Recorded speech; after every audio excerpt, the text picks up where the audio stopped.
Olá, meus amigos, um dia de muita paz para todos nós. Hoje, exatamente 11 de agosto de 2023, estamos nós reunidos para estudarmos a obra O Livro dos Médiuns. Hoje nós vamos iniciar novo capítulo 26, intitulado Perguntas que se podem fazer aos Espíritos. Esse é um capítulo aqui bem direcionado para aqueles que realizam trabalho nas reuniões mediúnicas também, dialogadores, tá bom? Deve estudar com muita atenção esse capítulo. Então vamos fazer a nossa prece de gratidão, permita-me. Divino amigo Jesus, queridos amigos espirituais aqui presentes, e acima de tudo, nosso Deus, o nosso Pai Criador. Amado Mestre, estamos aqui em Teu nome, mais uma vez, reunidos. Nós carregamos essa vontade de estudar e poder compartilhar com outros irmãos. Nós te pedimos a permissão para esse estudo, mas também, Senhor, que nos ajude na compreensão, nos inspire para compreendermos, interpretarmos de forma mais lúcida as lições que os Espíritos nos trouxeram através da obra O Livro dos Médiuns. Nós lhe agradecemos, te pedimos a permissão e que os nossos amigos espirituais, que são teus trabalhadores, possam conduzir o nosso trabalho.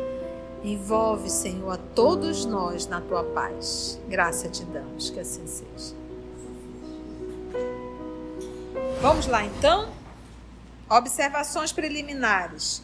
Aqui nós vamos estudar perguntas simpáticas ou antipáticas aos espíritos, perguntas sobre o futuro, perguntas sobre as existências passadas e futuras, perguntas sobre interesses morais e materiais, perguntas sobre a sorte dos espíritos, perguntas sobre a saúde, perguntas sobre as invenções e descobertas, perguntas sobre os tesouros ocultos, perguntas sobre outros mundos.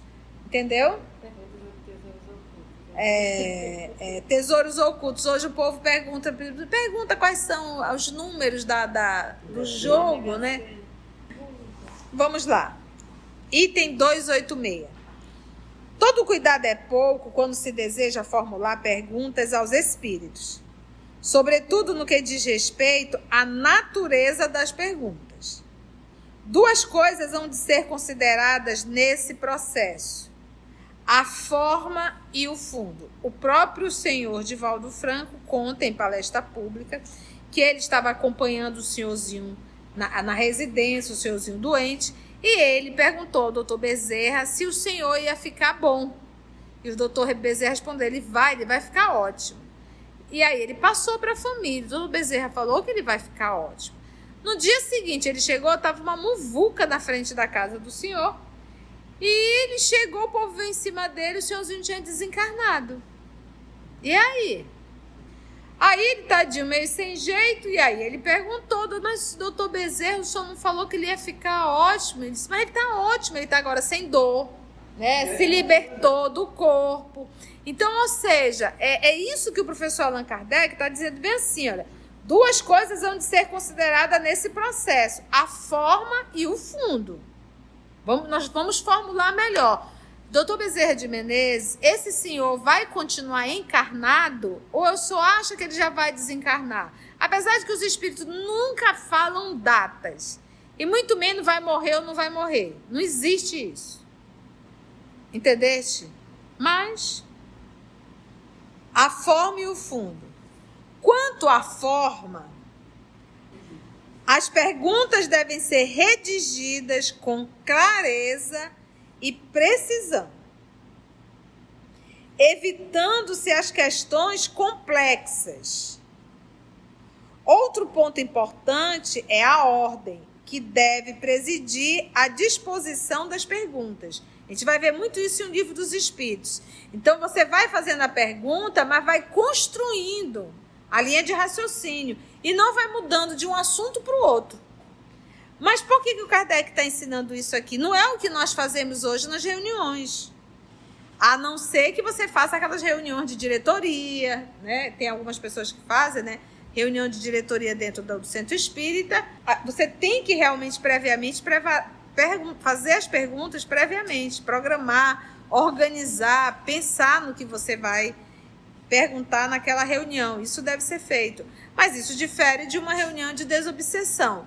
Mas ainda assim, uma reunião de desobsessão, as suas perguntas em relação para o espírito, porque para você ajudar o outro, você tem que entender a situação do outro.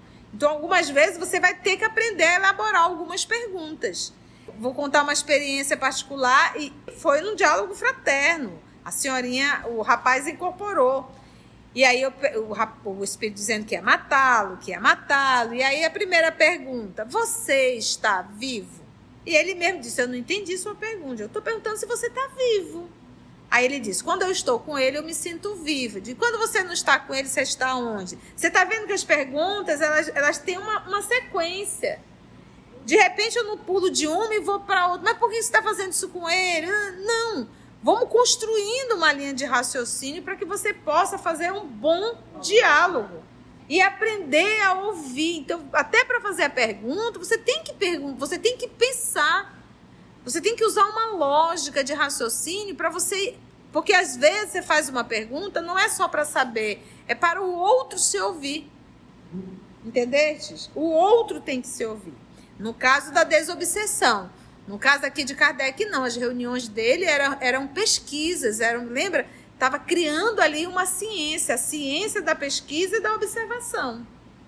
Outro ponto então importante é a ordem que deve presidir a disposição das perguntas.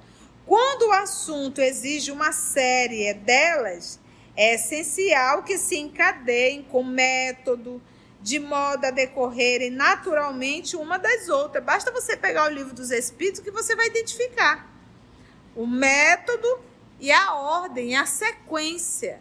Né? Por exemplo, quando ele vai falar de Deus, na primeira questão do Livro dos Espíritos, que é Deus? Ele não coloca o artigo o que é Deus, porque Deus não se define. Que é Deus? Inteligência suprema, causa primeira de todas as coisas.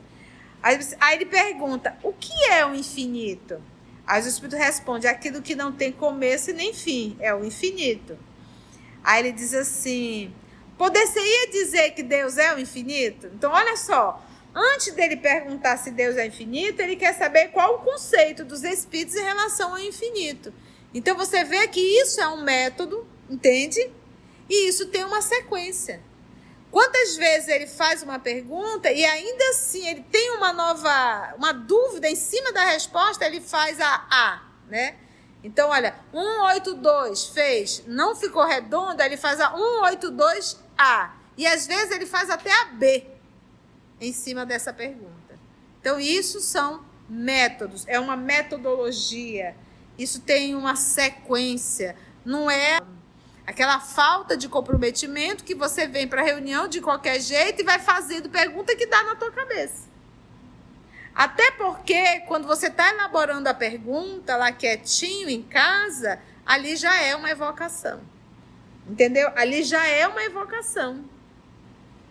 E você acaba se concentrando muito melhor. Ou seja, quanta responsabilidade, quanto comprometimento, separar um momento, fazer a sua oração e fazer as perguntas previamente, para quando chegar na reunião não ficar ali, o que eu vou perguntar, hein? O que eu vou perguntar, hein? Que se encadeiem com método, de modo a decorrerem naturalmente uma das outras. Os espíritos, nesse caso, então, respondem mais facilmente e mais claramente do que quando as perguntas se sucedem ao acaso, passando sem transição de um assunto para outro. É por essa razão que se deve prepará-las com antecedência. Preparar quem com antecedência? As perguntas. Sem prejuízo de outras que possam ser intercaladas no decorrer da sessão. É aquilo que eu falei, ele fez a pergunta 180, mas com a resposta surgiu uma dúvida em cima da resposta, 180A. Mesmo assim, surgiu uma nova dúvida em torno desse assunto, 180B. Então, ou seja, de uma pergunta eu abri mais duas. No mesmo assunto. Lembrando, partindo do princípio das reuniões que o professor Allan Kardec utilizava naquela época, de instrução, é o corpo da doutrina sendo construído. Na nossa reunião de desobsessão, não é assim, porque você não sabe quais as comunicações que irão acontecer. Mas isso não quer dizer que você não tem que se preparar em casa, né? Fazer a sua oração, fazer uma leitura do Evangelho, envolver cada membro do grupo, né? Você envolve mentalmente fulano, beltrano, cicrano, todos os espíritos sofredores que irão se comunicar, né? Esse é o trabalho do dirigente, do dialogador, inclusive do médio de apoio e o médio psicofônico, né? Então, sempre deve haver um envolvimento antes, essa preparação psíquica. E, às vezes, dependendo do dialogador, da sua sensibilidade, do seu desenvolvimento realmente espiritual, ele fazendo essa oração em casa, esse envolvimento, ele começa a ter uma intuição. Olha, eu tenho a impressão, ele começa a perceber, nós vamos ter bem suicida hoje, vai ter um caso assim. Quando ele chega na reunião, ele se depara com isso. Entendeste? Por quê? Porque ele teve uma preparação. E preparar-se antes é um ato de respeito e de comprometimento. Entendestes? Então, eu pego esse material do professor Allan Kardec e tento trazer para o nosso dia a dia de hoje. Então não tenho que fazer nada, porque o propósito da reunião não é instrutiva, ela não é instrutiva entre aspas, porque todas as comunicações de sofredores trazem grandes instruções morais. A oração é um ato de respeito. É um ato de respeito, é um movimento para você entrar em sintonia, entendeu? Com o grupo. É esse o propósito, entendeu? Quando você fala em oração, a gente tem que vincular muito uma palavra chamada sintonia. Comprometimento. E aí ele diz assim, ó, além de ser melhor a redação feita com calma, esse trabalho preparatório constitui, olha o termo, trabalho preparatório, constitui, como já dissemos, uma espécie de evocação antecipada. Então, o propósito de Kardec era qual? As reuniões eram instrutivas, eram reuniões para fazer pergunta a espíritos nobres, porque a gente estava elaborando ali o livro dos espíritos. Tá, e no trabalho de desobsessão, qual é a minha intenção? Qual é o meu propósito? O que eu vou fazer ali? Isso também não precisa de um trabalho prévio? Claro que precisa. Então, será que é muito mais fácil eu me preparar antecipadamente ou eu deixar para eu fazer exercício de respiração, silêncio, oração, naqueles 5, 10 minutos que eu chego cansada na reunião? Óbvio que não. Se eu for fazer uma palestra, eu não tenho que fazer um preparo antecipado? Os espíritos vão me intuir? Vão, mas eu preciso entrar em sintonia com o tema para captar melhor a inspiração que vem do alto. Então, para todos os trabalhos tem que haver uma preparação prévia. E aí ele diz assim, olha, espécie de evocação antecipada, a que o espírito pode ter assistido e que o predispõe a responder. É de notar-se que muito frequentemente o espírito responde por antecipação a algumas perguntas, o que prova que já as conhecia. Tá bom? A gente não faz nada, não estuda sozinho. Nada que a gente faz é isolado. Nada. O que eu tenho que me perguntar é com quem são as minhas companhias. As minhas companhias, elas são exatamente de comum acordo com o que eu estou fazendo. Pronto, é só isso. O que eu faço atrai os meus parceiros. Aí eu pergunto, se o que eu faço é bom, bons parceiros. Se o que eu faço é ruim, maus parceiros. O fundo da questão exige, eu fico imaginando assim, quando você faz aquelas festinhas em casa, aí você vai lá e faz uma caipirinha, né, cachaça, limão, né, taca ali, arruma muita cerveja, né, você também está sendo assessorado, você não está fazendo esse trabalho sozinho, não, entendeu? Então, tudo que a gente faz, a gente tem uma certa parceria. Por quê? Para cada um encarnado na população, fazendo uma comparação do mundo físico com o mundo espiritual, são 5 desencarnados. Então, nós temos uma população muito maior de desencarnados. E nós temos muitos espíritos que permanecem na Terra. Desencarnaram, mas estão aqui, paralelo, a todo momento. O fundo da questão exige atenção ainda mais séria. Porque muitas vezes é a natureza da pergunta que provoca uma resposta exata ou falsa. Por exemplo, eu trouxe o exemplo do nosso irmão Divaldo. Para as pessoas que ele transmitiu a resposta do Dr. Bezerra, para elas foi o quê? Foi falsa. Mas, na verdade, a resposta não foi falsa. A pergunta que não foi bem elaborada. Entendeu? Então, uma pergunta mal elaborada, você pode ter uma resposta meio truncada. Como quando o Kardec pergunta, os animais têm alma? E ele vai dizer, olha, chama do que tu quiser. Chama do que quiser. Ele tem. Chama do que tu quiser, ele tem alguma coisa.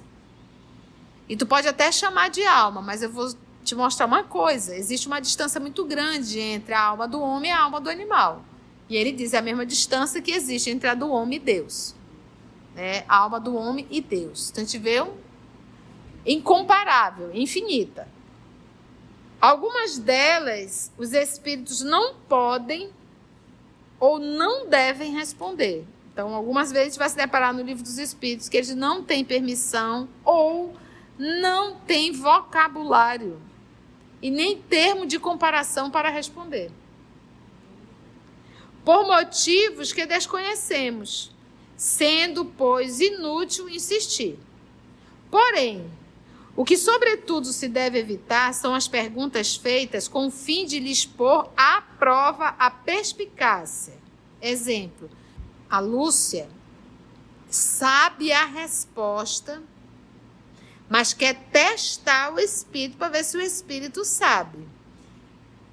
E isso eles se incomodam, porque eles sabem que ela está perguntando algo que ela sabe, que está só ali testando eles.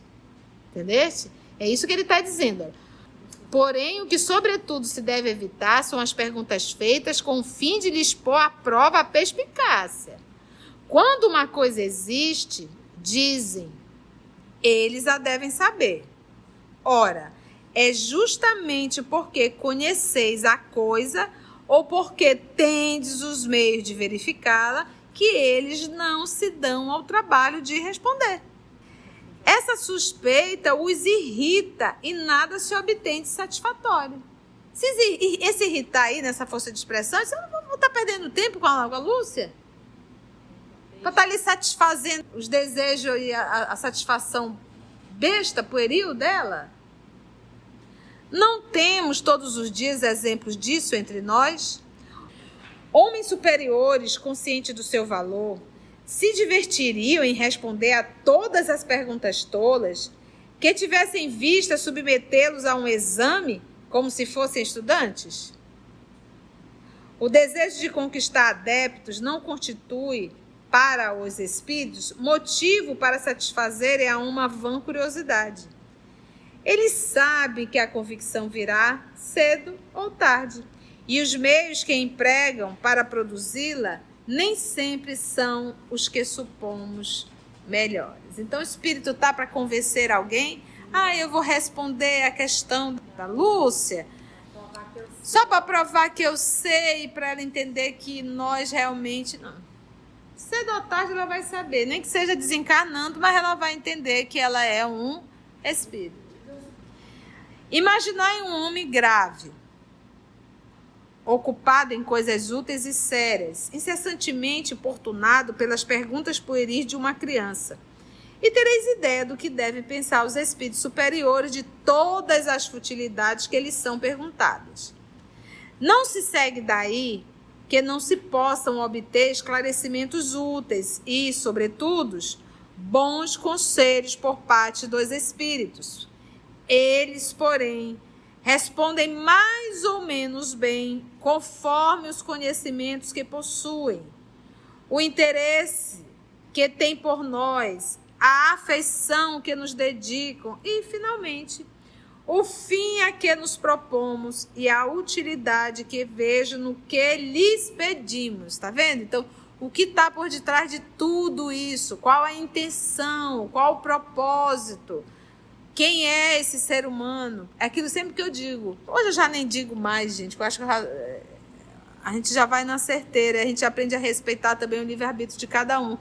Mas nós temos batido muito nessa tecla. Estudem as obras básicas. Estudem obras sérias. Olha, nós temos muito material, mais de 400 obras pelas mãos abençoadas de Francisco Cândido Xavier. Algumas pessoas que não conhecem o trabalho do EOS, dizem, por que você não estuda a obra tal, a obra... Gente, nós temos mais de 400 para estudar. Como é que eu vou... Nós já abrimos agora, nós estamos estudando a Ivone do Amaral Pereira, que tem que estudar realmente a Ivone. Então, nós temos muito material, não dou conta de fazer mais. E outra, a gente não deu conta nem de estudar essas obras que são espetaculares. Nós temos espíritas ainda que nunca estudou Paulo Estevão. Nós temos espírita que nunca estudou há 2000 anos. 50 anos depois, renúncia. Ave Cristo. Que são os 5 romances de Emmanuel. Como eu posso ser espírita e não ter estudado esses 5 romances? E a série André Luiz. Então, ou seja, tudo isso para dizer que nós tivemos um médium com intenções, sentimentos maravilhosos, um homem de uma conduta moral maravilhosa, que tinha, sim, contato com espíritos nobres, que era um médium fiel, que trouxe livros espetaculares. Eu não estou falando da história, eu estou falando de toda uma parte histórica, política, os detalhes geográficos. É impressionante, nome de lugares, comprovando realmente a parte mediúnica da obra. Então, gente, tendo tudo isso, para que eu vou perder tempo? E aqui o Kardec deixa bem claro que os espíritos nobres, eles dão atenção a tudo isso. E lá em Obras Póstumas, nós vamos estudar o nosso próximo estudo, em que os espíritos falam a Kardec, é uma fala muito dura. Deixa eu pegar aqui para vocês. Pergunta Hahnemann, em Obras Póstumas, a minha iniciação no Espiritismo, o Livro dos Espíritos. Olha só, perguntaram a Hahnemann, Kardec, já que brevemente teremos acabado a primeira parte do livro, lembrei-me de que, para andarmos mais depressa, eu poderia pedir a B que me ajudasse, como médio. Que achas? Resposta. Acho que será melhor não te servires dele. Kardec perguntou, por quê? Porque a verdade não pode ser interpretada pela mentira. Está em Obras Póstumas. Porque a verdade não pode ser interpretada pela mentira. O que ele está querendo dizer? O médium, ele é um intérprete. Como é que você vai falar de verdades eternas por uma mente hipócrita? Ele não vai conseguir interpretar a verdade. Porque não está no seu nível de evolução moral. É duro porque a verdade não pode ser interpretada pela mentira. E no Livro dos Médiuns, eu acho, se não me falha a memória, deve ser Deus não fala por bocas mentirosas, por bocas sujas. Então, a gente tem que avaliar, se eu quero lições nobres, lições verdadeiras, a verdade, eu tenho que ter um médium capacitado moralmente. Agora, é fácil arrumar um Chico Xavier? Não é. Então, poxa, por que eu vou perder tempo lendo obras que não foram passadas pelo critério? Obras pseudamente chamadas de psicografadas, que é outro ponto. O fato de uma obra ser psicografada, isso não dá o título a ela de ser uma obra espírita, tá, gente? o que mais tem são espíritos querendo escrever, mas que não tem conteúdo espírita. Então, pior do que uma mentira é uma meia-verdade. Não se segue daí que não se possam obter esclarecimentos úteis e, sobretudo, bons conselhos por parte dos espíritos. Eles, porém, respondem mais ou menos bem conforme os conhecimentos que possuem. Porque o espírito sabe tudo? Qual é o espírito que sabe tudo? De superior para lá, gente. E dentro do espírito superior, dessa ordem, tem várias classes. Entendeu? Ainda assim. O espírito puro é que já tem todo o saber. Que é o da primeira ordem, ordem única, né? Classe única. Então ele diz assim, respondem mais ou menos bem, conforme os conhecimentos que possuem.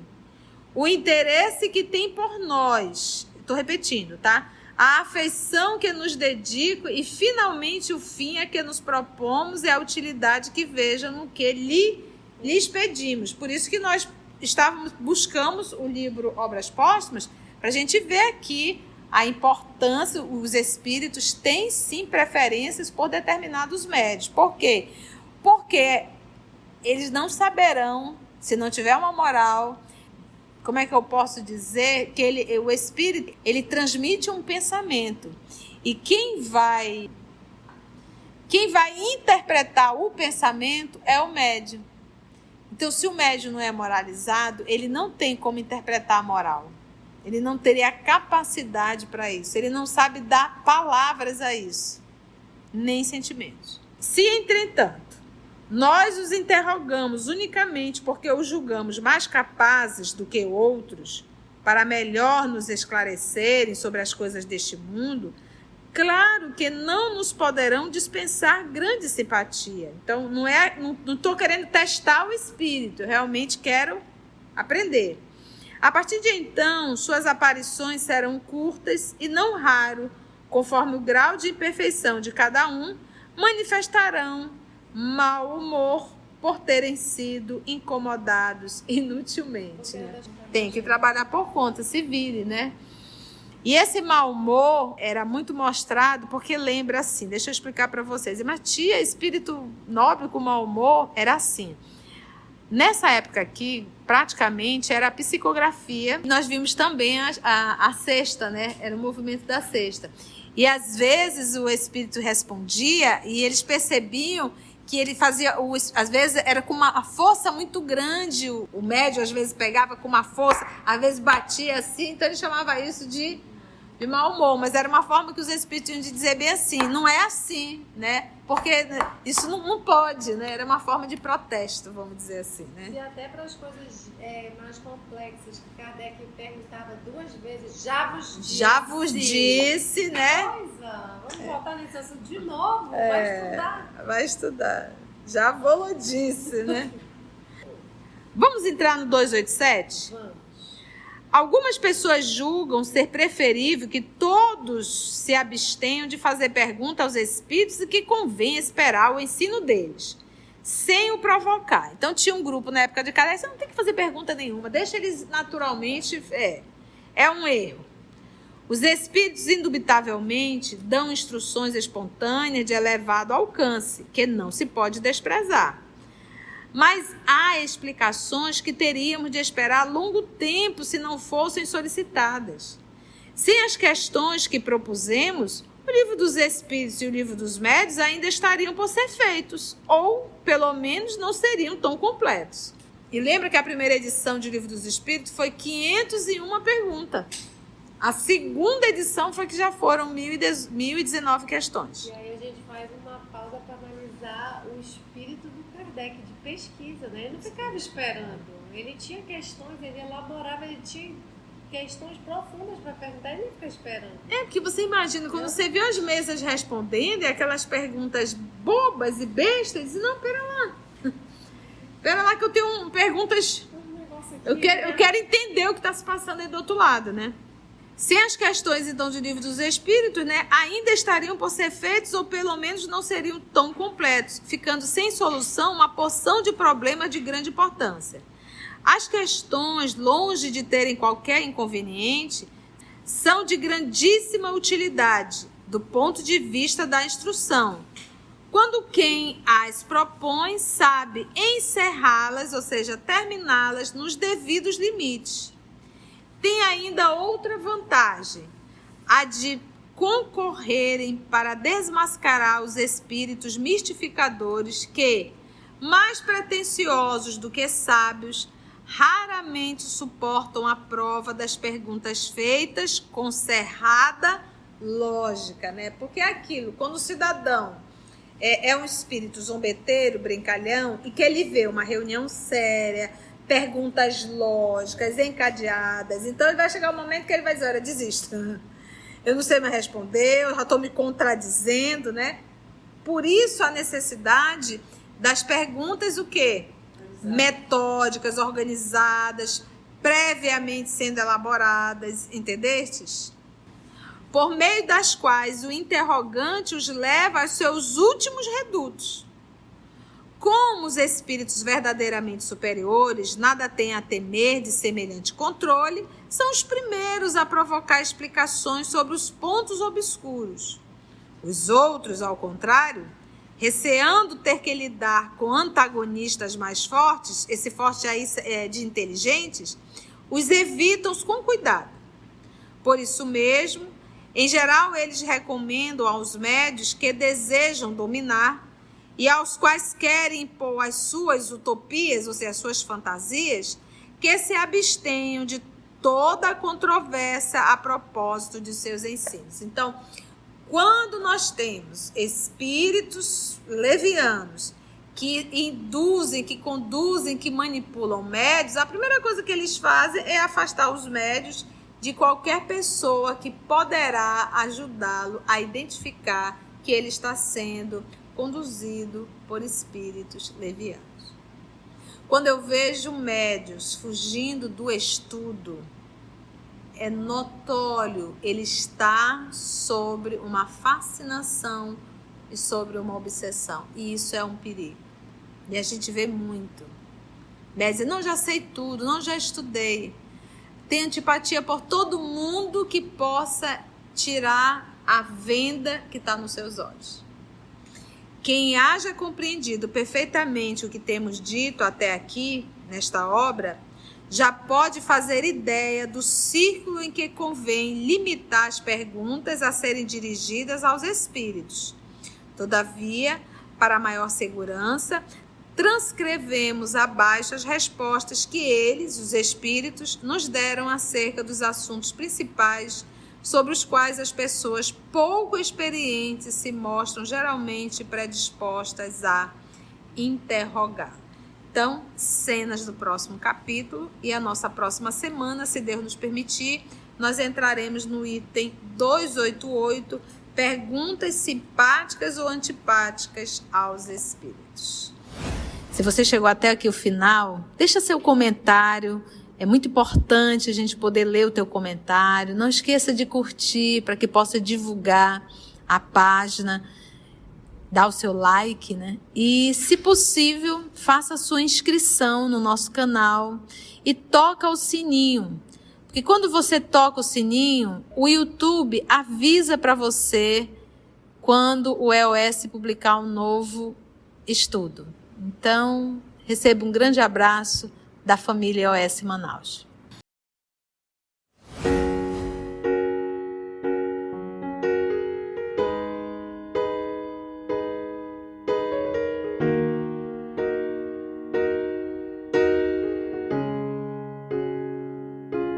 Antes de orarmos em agradecimento, vamos ouvir algumas considerações da tia que destacamos neste estudo para a reflexão dos ensinamentos. Vamos aos destaques da tia?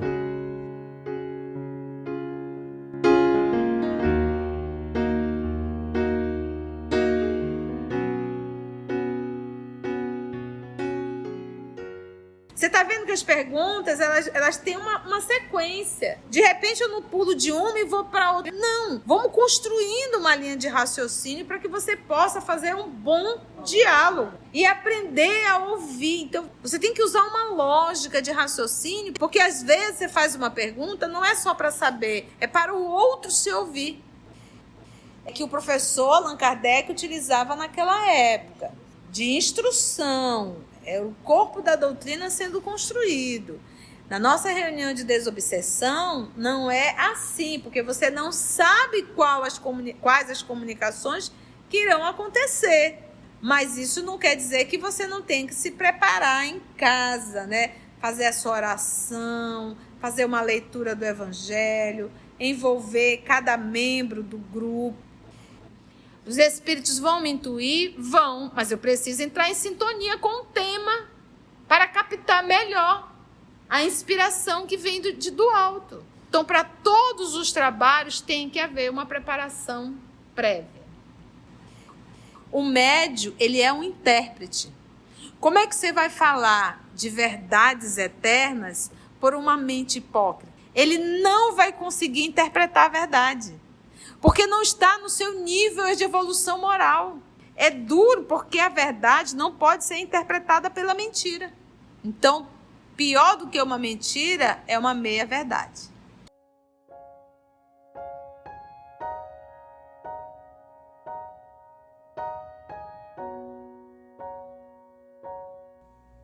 Assim, concluindo o nosso estudo de hoje e agradecendo o nosso Mestre Jesus por mais este momento de aprendizado, vamos orar?